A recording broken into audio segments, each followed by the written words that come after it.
1912 সালের 15 April Atlantic মহাসাগরের বুকে তলিয়ে গিয়েছিল সেই সময়ের সবচেয়ে বড় এবং অডুবন্ত জাহাজ টাইটানিক। কিন্তু আপনি কি জানেন, টাইটানিকের ডুবে যাওয়ার পেছনে এমন কিছু তথ্য আছে যা আজও বিজ্ঞানীদের অবাক করে। কেউ বলেন এটি একটি ষড়যন্ত্র, আবার কেউ বলেন এটি ছিল অভিশপ্ত। আজকের ভিডিওতে আমরা উন্মোচন করব টাইটানিকের 5টি গা শিউরে ওঠা রহস্য। সবচেয়ে বড় রহস্য হল ইন্স্যুরেন্স ফ্রড বা বীমার টাকা হাতিয়ে নেওয়ার তত্ত্ব।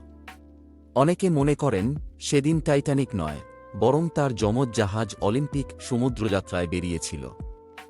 অলিম্পিক আগে থেকেই ক্ষতিগ্রস্ত ছিল, তাই বীমার বিশাল অঙ্কের টাকা পাওয়ার জন্য মালিকপক্ষ জাহাজ দুটি অদল বদল করে দিয়েছিল। কি এর পেছনে কি কোনো বড় ব্যবসায়িক চাল ছিল?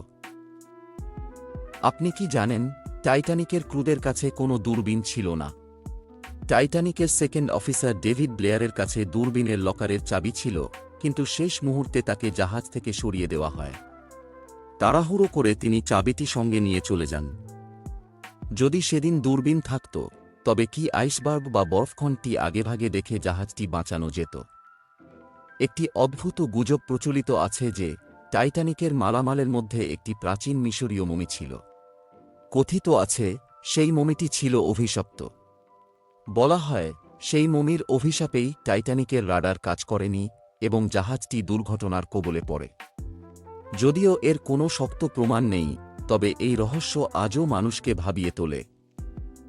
টাইটানিকের ধ্বংসাবশেষ আজও সমুদ্রের নিচে 4000 মিটার গভীরে পড়ে আছে। কিন্তু সময় যত যাচ্ছে, ব্যাকটেরিয়া জাহাজটিকে খেয়ে ফেলছে। হয়তো কয়েক দশকের মধ্যে টাইটানিক চিরতরে হারিয়ে যাবে। আপনার কাছে কোনটি বেশি সত্য বলে মনে হয়, দুর্ঘটনা নাকি ষড়যন্ত্র? কমেন্টে আমাদের জানান। আর এমন রহস্যময় ভিডিও পেতে ফ্যাক্ট মিস্ট্রি বাংলাকে সাবস্ক্রাইব করে বেল আইকনটি বাজিয়ে দিন।